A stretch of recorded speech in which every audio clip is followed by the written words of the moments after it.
همیشه بخند و سر و ببر از دلا، دوباره بلند شو امید و ببر از کجا، با پرچم بالا هم سفر ما هر بگیر از رویا، از شب غم تا سحر ما جانمون از فردا، هر پنجشنبه با ما پیک شادی.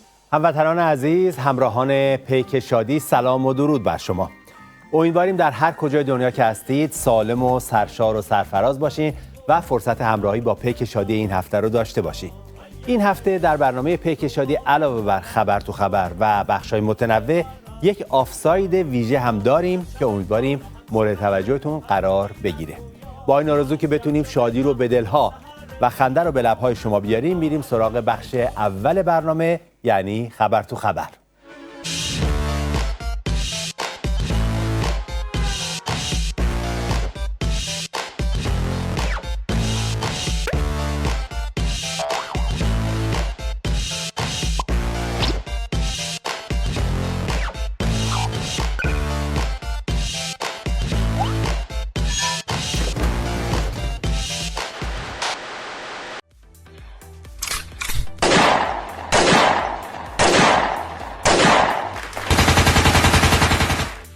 این هفته خبر تو خبر داره براتون از نظام آشولاش ولایت و آخوند رئیسی که میخواد این اختلافات رو ماسمالی کنه. ما در این دوره انشالله علیرغم هر حرفی باشه تصمیم جدیمونه که گرفتار حاشیه نشیم. این چیزیست که کشور و مردم و آقا رو رنج داده. هر چی شد به جان میخریم، هر چی حرف نادرست هم بود جان میخریم، ولی قطعا خواهید دید که ما این قضیه رو به هیچ تریبونی نخواهیم کشوند. ما این قضیه رو حسرتش رو به دل کسانی که بدخواهند نسبت به این دولت و این مجلس و این اوضاع و احوال خواهیم گذاشت. اما هنوز حرفای آخوند رئیسی تموم نشده بود که از سمت استبل ولایت یه لگد حواله فیسش شد. امروز حرکت دولت مثل حرکت کسی است که روی تردمیل می‌دود، مسافتی طی نمی‌شود. امروز نقطه الف و ب شما کجاست که ما ارزیابی کنیم پیشرفتی در امور اتفاق افتاده یا نیفتاده؟ آخوند رئیسی میخواست همنوازی اقتدار و اتحاد اجرا کنه، اما فشار بحران ها بهش مجال نداد.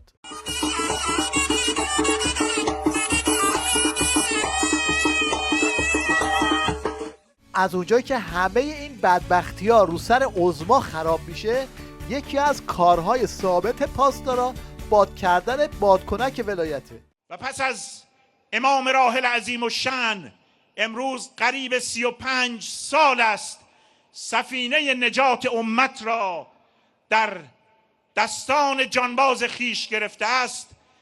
به قوت این جانباز سرافراز تاریخ اسلام، نائب امام عصر حضرت آیت الله العظمی امام خامنه ای. البته این فیگورا فایده ای نداره. 2 قدم بعد یه چنین صحنه‌ای در انتظارشونه.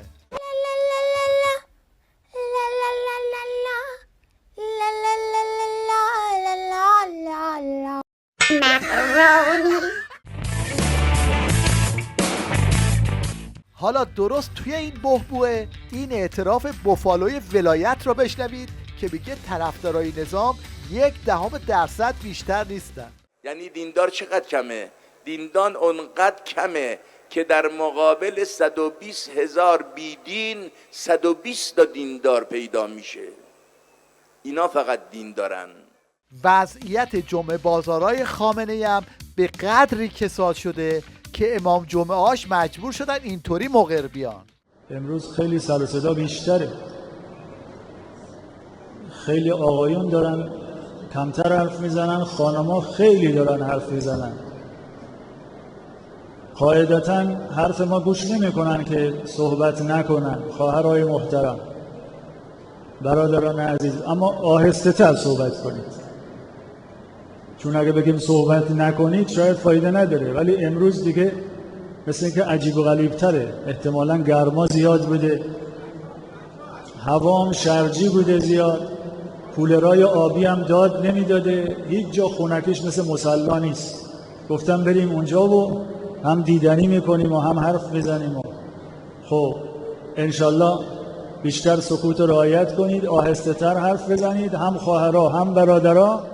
خلاصه این که خودشون هم قبول دارن که نظامشون داره وا میره.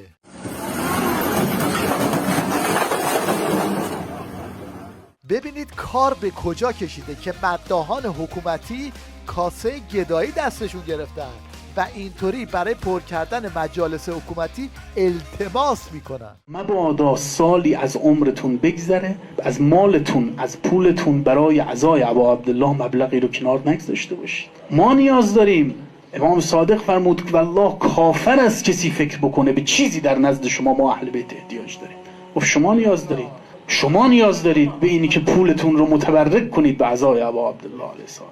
حالا پول میخوان تا تو مجالسشون چی بگن؟ یه نمونه رو ملاحظه کنید. تو این جنگ نرد، تو این وقت تنگ، پاشو کاری کن با فتنه بجنگ، تو فضای مجازی رفیق نده وقت تو بی خود هدر، تو فضای مجازی رفیق نده وقت تو بی خود هدر، بگو از مکتب کربلا یه ثواب جهادی ببر. البته مردم هم حواسشون جمعه و میدونن چطوری تو همین مجالس با آخوندا تصفیه حساب کنن.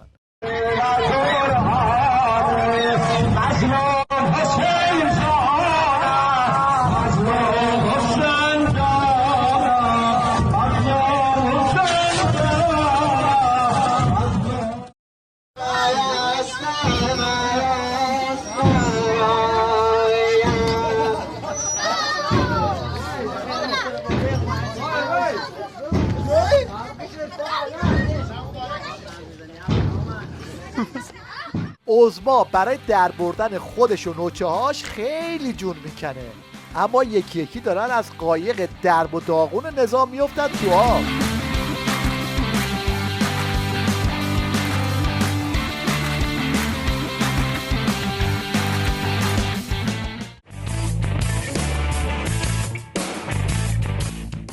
مشنگستان این هفته رو با یکی دیگه از قمپوزهای تیویریش در رابطه با پرتاب ماهواره شروع میکنیم. بنابر اعلام روابط عمومی سازمان فضایی ایران، ماهواره خیام یک ماهواره سنجش از دور و متعلق به جمهوری اسلامی ایران است. تمامی فرامین مربوط به کنترل و بهره برداری از این ماهواره از روز اول و بلافاصله پس از پرتاب توسط کارشناسان ایرانی مستقر در پایگاه‌های فضایی متعلق به وزارت ارتباطات و فناوری اطلاعات در خاک جمهوری اسلامی ایران انجام و صادر خواهد شد. رئیس جمهور با اشاره به در مدار قرار گرفتن ماهواره خیام گفت دریافت پیام و کنترل مداده به دست متخصصان ایرانی افتخارآمیز و اقتدارآفرین است. این شما و این هم تصویری از سیستم هدایت همون ماهواره‌ای که پرتابش کردن.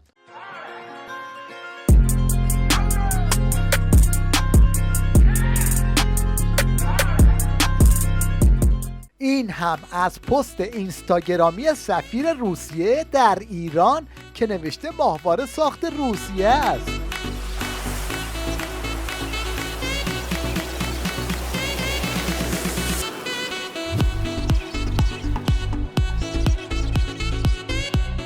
یکی نیست به این آخوندا بگه شما جای زعفرون براده آهن تحویل مردم ندید، پرتاب ماهواره به فضا باشه طلبتون. داخلش براده آهن میریزن که سنگین‌تر شه مسخالش. حالا ما با آهنربای قوی که داریم اینو از لای زعفرون میکشیم بیرون. بسته‌بندی هم کاملا پلمپه. براده آهن داخل زعفرون میریزن سنگین شه به 1 گرم برسه و بفروشن خدا تومن. اینم براده‌های آهن میچسبه بهش، اصلا میره تو معدمون. خوبه یه یادی هم بکنیم از این خالی باف که تا دلتون بخواد از این خالیا میبنده.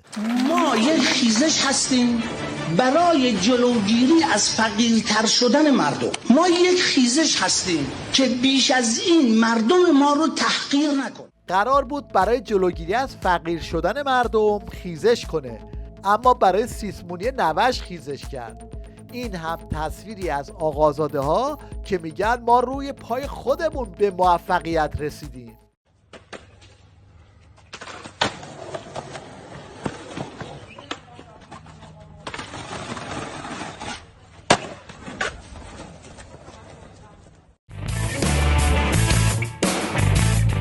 این مشنگی که ملاحظه میکنید معاون آخوند رئیسیه.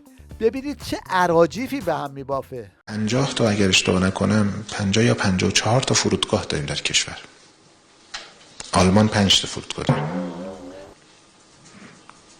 تقریبا همه اینها فرودگاه‌های بین‌المللی هستن.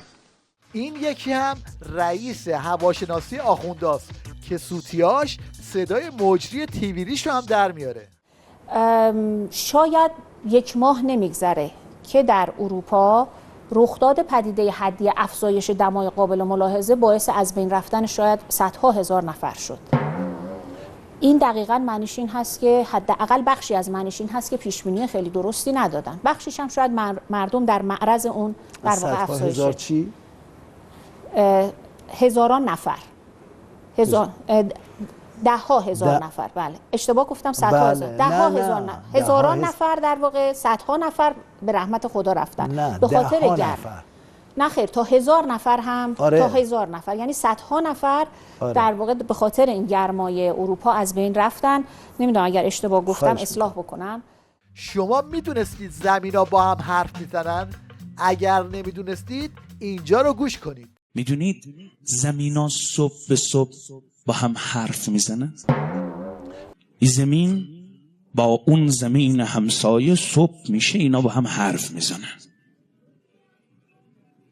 احوال پرسی میکنن. بعد او از این سوال میکنه دیروز بر تو چه گذشت؟ بگو ببینم عبادت خدا شد یا معصیت خدا؟ او از او سوال میکنه تو بگو ببینم دیروز روی تو معصیت خدا کردن یا عبادت خدا کردن؟ زمینا شروع میکنن به هم دیگه جواب دادن.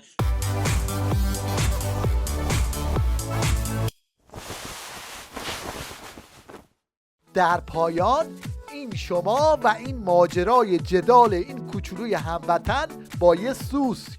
چته؟ دو دستوری بوده. خب سوسک باشه مامان، سوسک میریم میکشیمش. الان دیگه رفته. کجا رفته؟ رفته تو همون سوراخو. خب رفته دیگه تو سوراخ، دیگه بیرون نمیاد که تو بترسی. چرا میاد؟ نمیاد دیگه بیرون. میاد. نه مامان دیگه بیرون نمیاد. میاد. خب حالا بیاد بیرون چیکار تو داره؟ خب میره تو پاچه. تو پاچه؟ نمیره مامان تو میره. پاچه. نمیره تو پاچت مامان جون. الان یه دنبایی ببنم بکشمش. بلدی؟ ها. خب ببر بکشش. باشه. میره کجا؟ منم اونجا بکشمش. نه میره کجا؟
سلام. هر وقت شرایطی پیش میاد که گزینه مقاومت ایران با محوریت مجاهدین به عنوان آلترناتیو این رژیم مطرح میشه یا یک کم بولد میشه، یه سری پیدا میشن که در همسویی با رژیم علیه مجاهدین یقه‌درانی میکنن. یکی از اونایی که این وسط خیلی دلنگران شده تلویزیون منوتوست که هر وقت مصلحت ایجاب میکنه بسیجیای کرواتی و دختران معاویه آلامود که تو منوتو لونه کردن دادشون هوا میره که کسی نباید به سمت مجاهدین جذب بشه، که معنی حرفشون اینه که اگر قرار مجاهدین روی کار بیان همین آخوندها 100 بار بهترن. مثل اینجا که در این توییت یکی از مجریان منوتو میگه اینا از جمهوری اسلامی خیلی بدتر هستند. اما یکی از آخرین واکنش‌های تلویزیونی منوتو اینه: بله، مدتی است بعضی رسانه‌ها تلاش‌هایی را برای عادی‌سازی چهره سازمان مجاهدین خلق آغاز کردند. گروهی که تا چند سال قبل در ریس گروه‌های تروریستی بود و در جنگ عراق علیه ایران با صدام حسین هم همراه شد و علیه ایرانیان سلاح کشید. خب این که دیدید یک برنامه میزه گرده که در منوتو گذاشتن که طبق فرموده از اول تا آخرش علیه مجاهدین فحش میدن که بعداً به این گفتگوه میرسیم.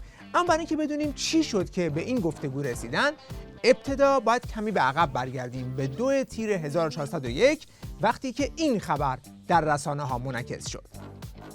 That's former Vice President Mike Pence, of course, warning about the Iranian nuclear deal. Mr. Pence traveled 5,000 miles to Albania last week to address the largest Iranian opposition group, the National Council of Resistance of Iran. بعد از سفر مایک پنس به آلبانی یک دفعه دیدیم کارکنان منوتو در توییتر به جیغ و داد افتادن که وا مصیبتا دارن از مجاهدین عادی سازی میکنن. این عادی سازیه کد مشترک همه این واکنش هاست و یکی از اونها که خیلی هم مورد استقبال رسانه‌های رژیم قرار گرفت واکنش توییتری مجری منوتو به اسم سالومه سید نیاز. این خانم سالومه کیه؟ این قبلا به عنوان بازیگر تو تلویزیون رژیم ایفای نقش میکرده. منظورشون اینه که مسئول ماشین الان نیستن. اگر شما میتونید بعد از ظهر بیاین. آخه نمیشه. ما بعد از ظهر عروسیمونه. ساعت 7 مجلس شروع میشه. همین امشب؟ میدونم یه مقدار غیرتن. اما بعد در یک مأموریت چند وجهی دگردیسی شده و سر از تلویزیون معلوم الحال منوتو در آورده. از حدود 3-4 سال پیش هم شروع کرده به پاچه‌گیری از مجاهدین، اما این بار رسانه‌های رژیم حسابی ازش پشتیبانی کردند. یه نمونهش این رسانه اینترنتی یک بسیجیه که با آب و تاب به توییت سالومه پرداخته. همکاران سابق و روزنامه‌نگارانی که در شبکه ایران اینترنشنال مشغول به کار هستید، منظور سود اینترنشناله، عادی سازی چهره سازمان مجاهدین خلق بزرگترین خیانتی است که دارید به مردم ایران میکنید. برای بعضیا باید زنگ زد آشغالی فقط بیاد. ببین خانم، این سازمان مجاهدین قبل از اینکه شما به دنیا بیای داشته مبارزه میکرده. تو دهه 60 اون دورانی که هیچ کس جرأت نطق کشیدن نداشت جلوی خمینی، اینا وای میستادن توی خیابون مرگ بر خمینی میگفتن، گلوله میخوردن. چهره اپوزیسیون با رسانه ساخته نمیشه. چهره اپوزیسیون واقعی با تاریخش ساخته میشه. آلترناتیو و اپوزیسیون و مقاومت با ادعا تبلیغات رسانه‌ای به وجود نمیاد، بلکه با پرداخت هزینه، یعنی با تحمل رنج و خون ساخته میشه. زن و مرد میدان میخواد. اگر هم یک شخصیتی 5000 مایل میکوبه میره پیش این مقاومت، به خاطر تبلیغات رسانه‌ای نیست که میره، بلکه به خاطر تاریخچه خونباریه که این مقاومت پشت سر گذاشته و هنوز هم پاش ایستاده. به خاطر حمایت اجتماعی و به خاطر ظرفیت‌های سیاسی و تشکیلاتی اونه.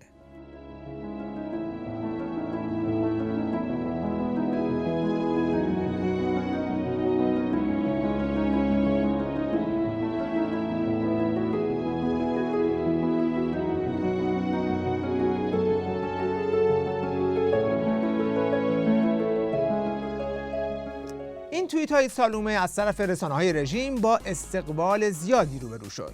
از نوشه ولایت یعنی رائفی پور گرفته تا سایت محسن رضایی و سایت های دیگه بدون هیچ توضیحی توییتش رو بازنشر کردند.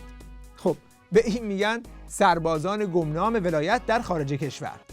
این رژیم اگر هیچ تولیدی برای این مملکت نکرده باشه، اما انصافاً تا دلت بخواد سرباز گمنام ولایت در سایزها و مدل‌های مختلف تکثیر کرده.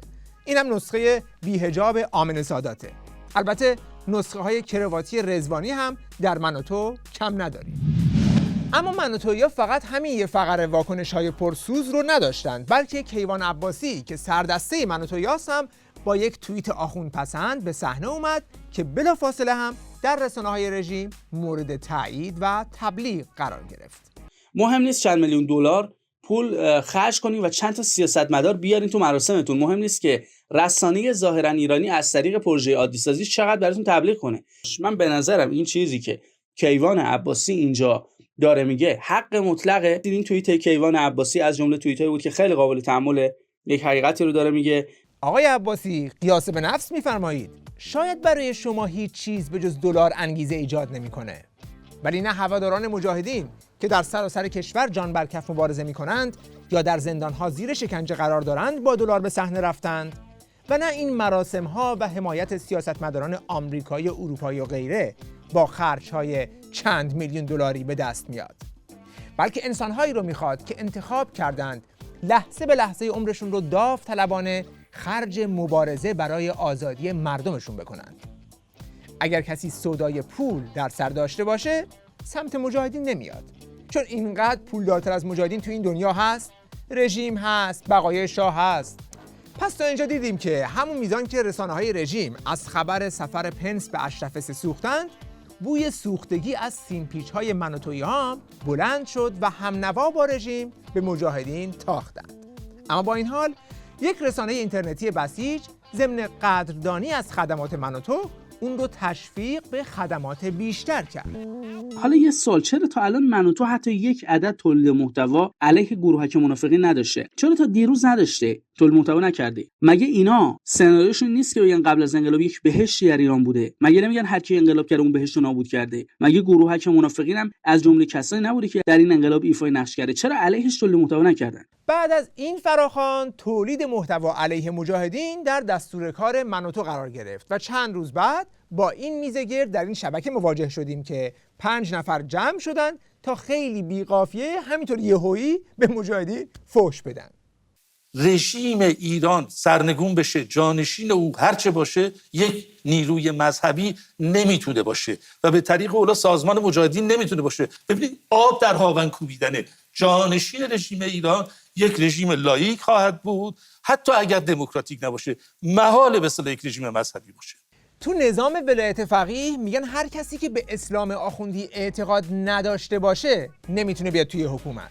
این یکی هم میگه هر کسی که اعتقاد به مذهب داشته باشه نمیتونه بیاد توی حکومت. خب هر دوش یعنی تفتیش عقاید.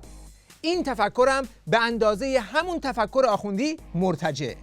بعد میخواد این دروغ رو هم به ثبت بده که مجاهدین میخوان یک رژیم مذهبی دیگه سر کار بیارن.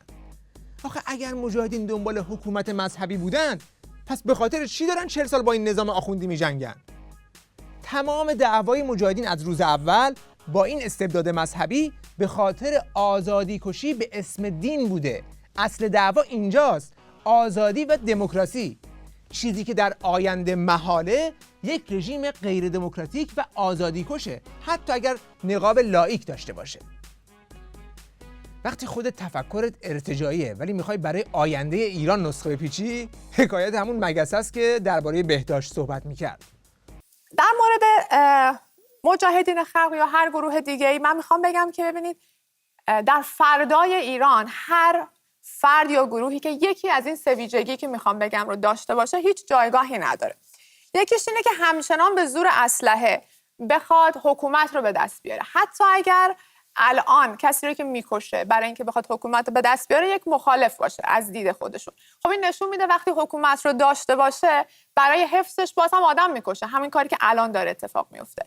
بعد از اون هر نوع ایدئولوژی رو داشته باشه، همونطوری که شما اشاره کردین، و اینکه از قبل نوع حکومتش و رئیس حکومتش مشخص شده باشه بدون اینکه مردم پای صندوق‌های رای رفته باشن و بدون اینکه اکثر مردم به اون فرد یا به اون نوع حکومت رای داده باشن. این سه ویژگی رو داشته باشه یا یکیش رو نمیتونه در فردای ایران جایگاهی داشته باشه. ببین 3 تا چیز گفتی که هر 3 تا رو آمن سادات مشتریه، چون بهتر از این نمیشد تثبیت آخوندها رو مهر کرد. اولیش که گفتی کسی حق نداره علیه این حکومت سلاح به دست بگیره. خانوم گزینه استفاده از اسلحه برای براندازی حکومت رو همیشه خود دیکتاتورها به مردم تحمیل میکنن. وقتی که همه راه‌های اعتراض مسالمت‌آمیز رو میبندن و توی آبان 1500 نفر رو توی خیابون میکشن، چه راه دیگه میمونه برای مردم که به حقوقشون برسن؟ براشون جعبه شیرینی و گل ببرن، بگن لطفاً به ما دموکراسی بدید، برامون انتخابات آزاد بذارید؟ نه خیر خانم. وقتی کسی به زور اسلحه میخواد به مردم حکومت کنه، مردم هم حق دارن که با زور اسلحه بیارنش پایین. این هم تو بیانیه استقلال آمریکا اومده، هم تو بیانیه جهانی حقوق بشر. اولین بارم توی تاریخ نیست. این همه دموکراسی توی دنیا هست که همه از همین طریق به دست اومده. اون از جورج واشنگتن بعد از نبردهای استقلال آمریکا، اون از نلسون ماندلا تو آفریقای جنوبی، اونم از شارل دو گل تو فرانسه. بعد دوم گفتی چی؟ بعد از اون هر نوع ایدئولوژی رو داشته باشه، همونطور که شما اشاره کردید. خوب اول معنی ایدئولوژی رو یاد بگیری، بعد راجبش صحبت کنی. چون آخه هیچ کس توی دنیا نیست که ایدئولوژی نداشته باشه. هر کسی بالاخره بر اساس یک معیارهایی داره با دنیای بیرون از خودش ارتباط برقرار میکنه که همون معیارها ایدئولوژیشه.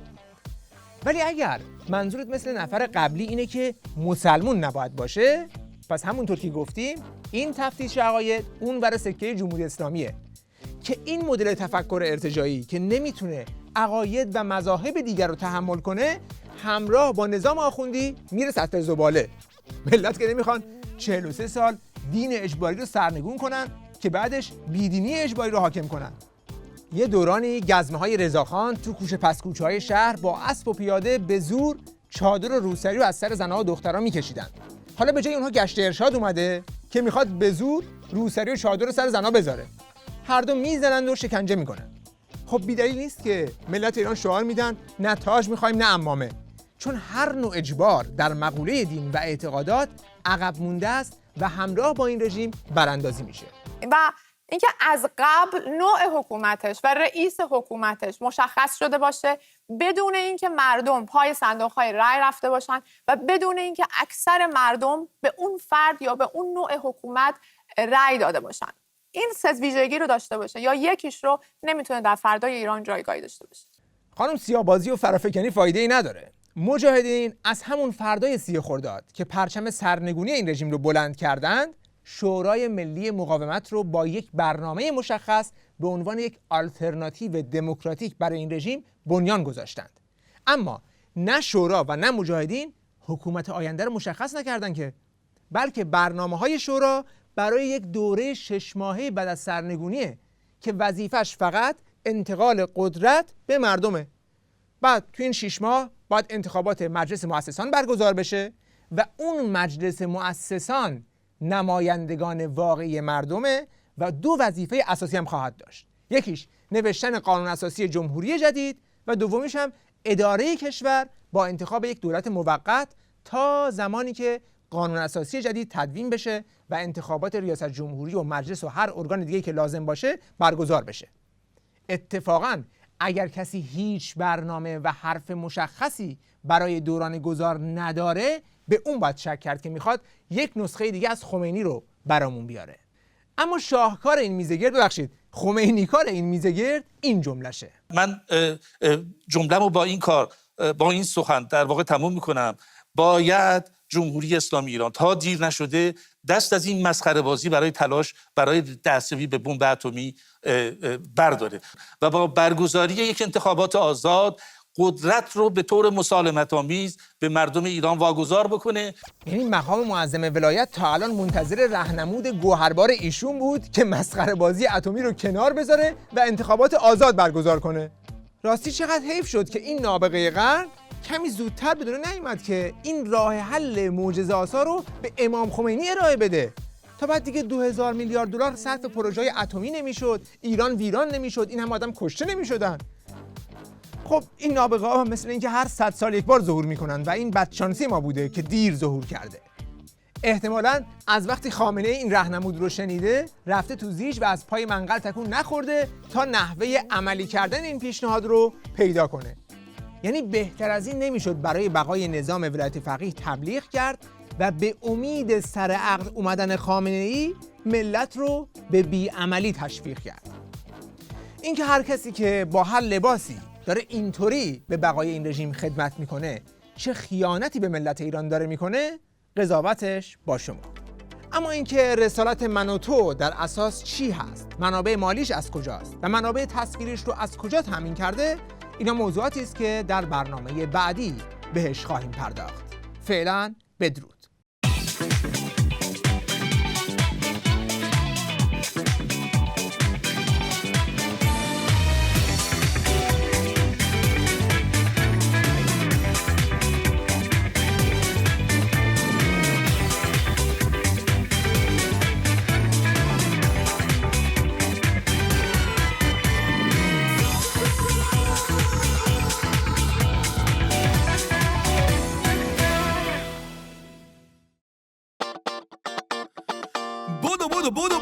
بودو نمونی ها. آلترناتیو بازیه. بیا دیگه. آلترناتیو بازیه. آلترناتیو بازیه. بودو. آلترناتیو بازیه. نمونی ها. آلترناتیو بازیه. آلترناتیو بازیه. حالا همه بازی بعد از اون قیام بی‌نظیر دی شروع شد. واژه آلترناتیو هی توی گوگل جستجو شد. از جسدهای سیاسی تا عروسک‌های کوکی واسه آینده ایران میکشیدن هی کروکی. مثل قارچ یک شبه همه جا سبز شد، پر شده است. آلترناتیو بازیه. بودو. آلترناتیو بازیه. آلترناتیو بازیه. الغرض بازار اینجا جنس جلی تا بخواهی. اپوزیسیون های فیک و راه حلای فکاهی. پیشنهادم این رنگ جورا با فیروزه ایشه. با روبان های سفید رنگ بزنیم تیشه به ریشه. وای چه رسمی. آلترناتیو بازیه. آلترناتیو بازیه. آلترناتیو بازیه. اینه دیگه. این بره بازار حراج چکمه و نعلین و گیوه. ارتجا با طعم میوه. این همه جور آلترناتیوه. نسخه جذب بسیج و تسلیت هی به سپاه. یک گذار بی هزینه رو به سمت پادشاه. مرد شور شیخ و شاه. آلترناتیو بازیه. کار کیه؟ آخه چرا؟ که چی بشه؟ که آقا خوشش میآید.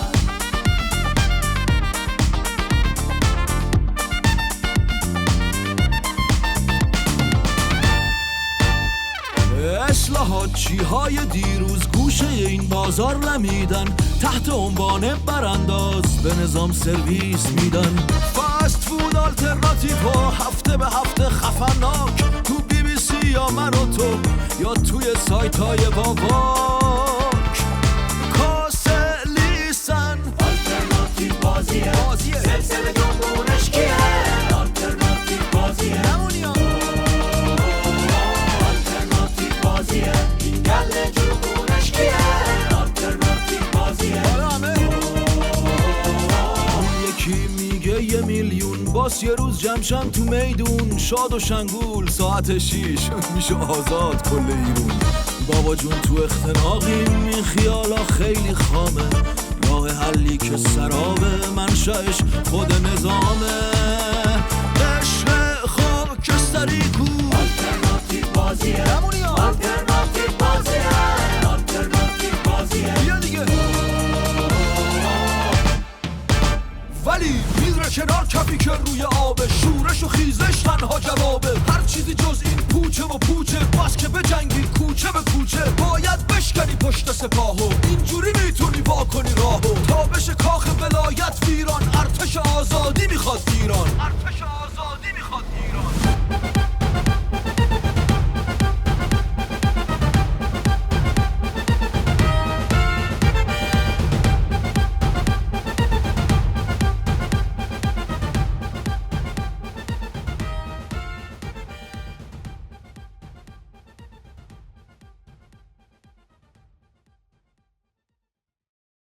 حتما به خاطر دارین که ولی فقیه ارتجاع مدتی پیش گفته بودش که اگر من ولی فقیه نبودم رئیس فضای مجازی می شدم. این جمله خامنه ای هم بیانگر ترسش از فضای مجازی و گسترش آگاهی مردمه، همین که از کسادی بازار روزخونی آخوندها حکایت میکنه. تقله‌های خامنه‌ای و مداحان تحت امرش برای ترویج فرهنگ ارتجاعیشون در فضای مجازی هم بخشی از همین ترس و وحشت آخوندهاست. حالا تصور کنید اگر خامنه‌ای بخواد توی اینستاگرام لایو بذاره چه اتفاقی میفته و به قول معروف کیو بالا میاره. انیمیشن کوتاهی رو در همین رابطه با هم ببینیم. یکم وایسیم بچه ها جمع شن. خب سلام به بسیجیان نالان و سپاهیان داغان و علمای نادان و بروبکس پریشان. بذار ببینم کی تو لایف هست بیارمش بالا. این هیتلر سیریش باز ریکوست داده، ولش کنه، حال و حوصله‌شو ندارم. اوه یزید ریکوست داده. یزید تو بیا ببینم چی تو چنته داری. سلام فرمانده. سلام پسمانده، چطور مطوری؟ فدات بشم. 1400 سال پیش یه کاری کردی که ما هنوز که هنوزه داریم ازش یاد میگیریم. خوشت اومد؟ چطوری یه بار دیگه ولایت یزیدی تو به تخت نشوندی؟ اختیار داری. ببین عظما این کامنت ها رو ببند. این فوشایی که بهتون میدن تو این دنیا واسه ما قفله. چی کار کردی که این فوشا رو بهت میدن؟ لامصب. شعر کجاست؟ خولی مولی کجان؟ اونجا تو جهنم جمعتون جمعه؟ ای بابا همه فالوورای خودتن عظما، هر غلطی میکنی لایکت میکنن دیگه. ما هرچی بلدیم از شما یاد گرفتیم مقام عظمای یزید. اگر تو شم رو داشتی من رئیسی رو دارم. عظما جون چوب کاری نکن، هم به ما فوش میدی هم راهی نرفته ما رو شما داری چارنل میری. اون زمان ما نه ارتش سایبری داشتیم، نه مأمور صادراتی، نه آلترناتیو قلابی. اینا همه ابتکارات تو اون امام به فنا رفتته. تازه به همه اینا بمب اتم هم اضافه کن که میدونم حالا کشی. یزید جان از این حرفا نزن. بحث بمب اتم رو تو لایف نکن که اصلا جاش نیست. من فتوا دادم بمب اتم حرومه. برو دایی تو بیچاره کن. بعد هم گدایی میخوای شب جمعه دیگه یاد ما بدی. من و بابام خودمون همین فتوای دوغکی بودیم، با خودمون زغال فروشیم. مرد حسابی ما گفتیم تو رو بیاریم بالا یه گپی بزنیم 4 تا راه حل بدی ببینیم با این بدبختی ها و مصیبت ها چی کار کنیم. تحریم رو چی کار کنیم، فتنه ها رو چی کار کنیم، دشمنانمون رو چی کار کنیم. تو اومدی پته ما رو میریزی رو آب. اینه رسمش؟ راه حل چی؟ تو چقدر بدبختی که از من راه حل میخوای. اگه راه حل داشتم خودم از این وضعیت زاگاریت نجات میدادم.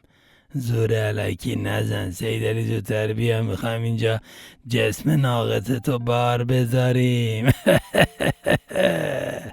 ای وای.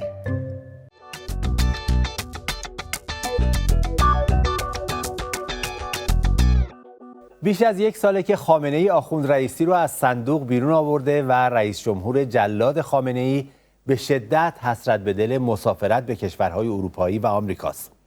پارسال میخواست برای سخنرانی بره سازمان ملل، اما از ترسش به روزخونی از راه دور قناعت کرد. بعد تصمیم گرفت بره اسکاتلند که از ترس دستگیری قید اون سفر رو هم زد. این شد که به دوره‌گردی‌های استانی بسنده کرد و بعدم هر جا رفت خاطراتش از سفر به مسکو و تاتارستان رو تعریف کرد. امسال هم از اونجایی که اجلاس مجمع عمومی سازمان ملل نزدیکه، آخوندها تلاش میکنن تا این طور وانمود کنن که قرار آخوند رئیسی بره و در مجمع عمومی سخنرانی بکنه. اما پیشاپیش روشنه که در هر دو حال بازنده است. اگر بره که حسابی ازش پذیرایی خواهد شد، اگر هم نره که به فضاحتی به مجموعه فضاحت‌های دولتش اضافه میشه. بگذاریم از این که در هر حال جز مشتی پرت و پلا هم حرفی برای گفتن نخواهد داشت. یه چیزی تو این مایه ها. خانوم ها و آقایان، من به عنوان الگوی جنایت سازمان یافته علیه بشریت مفتخرم پیام امام خمینی رحمت الله علیه را به جهان برسانم. خشونت، فقر، بیکاری، فساد اخلاقی و اقتصادی، فروپاشی نظام خانواده، جنگ‌های منطقه‌ای، تروریسم سازمان یافته و بحران‌های زیست محیطی ریشه در مکتب امام خمینی رحمت الله علیه بنیانگذار انقلاب اسلامی دارد. رهبر معظم انقلاب اسلامی نماد و واقعیت افراط‌گرایی است. سازمان دهنده بزرگترین تشکیلات تروریسم دولتی است. آنچه امروز در منطقه دیده می شود نتیجه ماهیت جمهوری اسلامی ایران است. سیاست ما جنایت علیه بشریت است. سیاست راهبردی جمهوری اسلامی ایران طبق فتوای رهبر عظیم الشأن انقلاب اسلامی ساخت و انباشت سلاح اتمی است. رهبر معظم انقلاب اسلامی به اشتباه فکر می‌کرد برجام جواب خواهد داد، اما تحریم‌ها جواب داده. جمهوری اسلامی ایران محکوم به شکست است.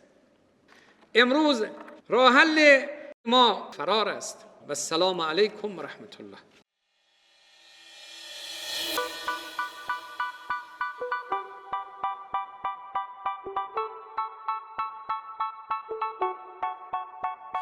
از برجام نمونده به جز یه پشمک، روماست تحریما درست مثل بختک، کوهالی واسه عظما بزنه پشتک، دیگه پول نمون ته قلک، اوزا خیته خیته اومد با این فک، نراه فوروارد نراه واسه بک، هی بسه اینقدر نزن فک، بکش پس دیگه تو از بمب و موشک. پلیز جک تحریم و تو بردار، تموم شد روزگار خوشت واسه ناز کردن.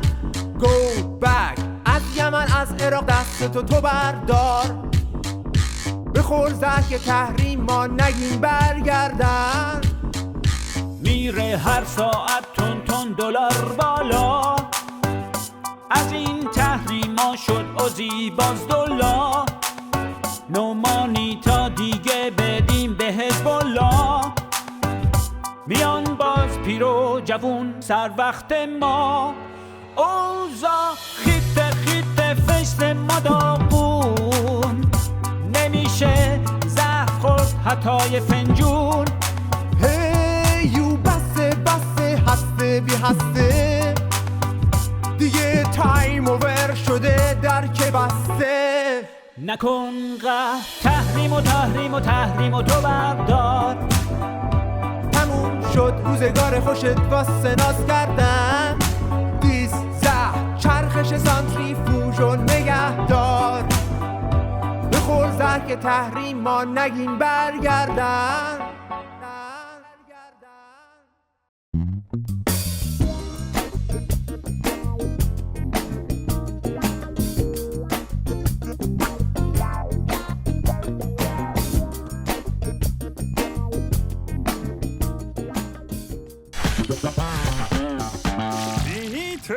روزی روزگاری کدخدا نوچه هایش را فرا همی خوانده بودیندی تا چاره‌ای بیندیشند. کدخدا زمانه طوری شده که هر کجا ما را میبینندی کتک فراوانی میزنندی. من برای اینکه به بیت شما بیایمندی 3 بار لباس عوض کردم دی. کدخدا جان، روزی نیست که اهالی 7 جد و آباد تو مرا آسفالت نکرده باشندی. نترسید کدخدای سال 500 همون کدخدای سال 600 می باشندی. پس همی بروید و بزنید و بگیرید و ببندیدندی. در فینیتو بدحجابی می کنیدندی؟ الان می آیم ارشادتان همی می کنمندی. برو خفه همی بمیر. برو جلوی دزدی کدخدا را بگیرندی. آهای کل فینیتو را در اختشاش همی فرو بردندی. فریب خورده های کدخدا ستیز. همی ببن اون فک بیقواره رو، مردک شلمغز.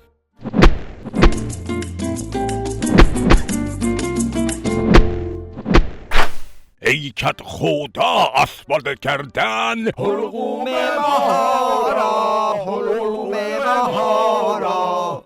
این اهالی آورده پایین فک ماهارا، فک ماهارا، فک. ریس ریس، بس بابا سرمان را همی بردی. این چه وضعیست؟ اینطور که پیداست کت خدای سال 500 همون کت خدای سال 600 نمی باشندی. نه کت خدا اون کت خداست، نه اهالی اون اهالی. گاوت هم همین زایده می باشندی.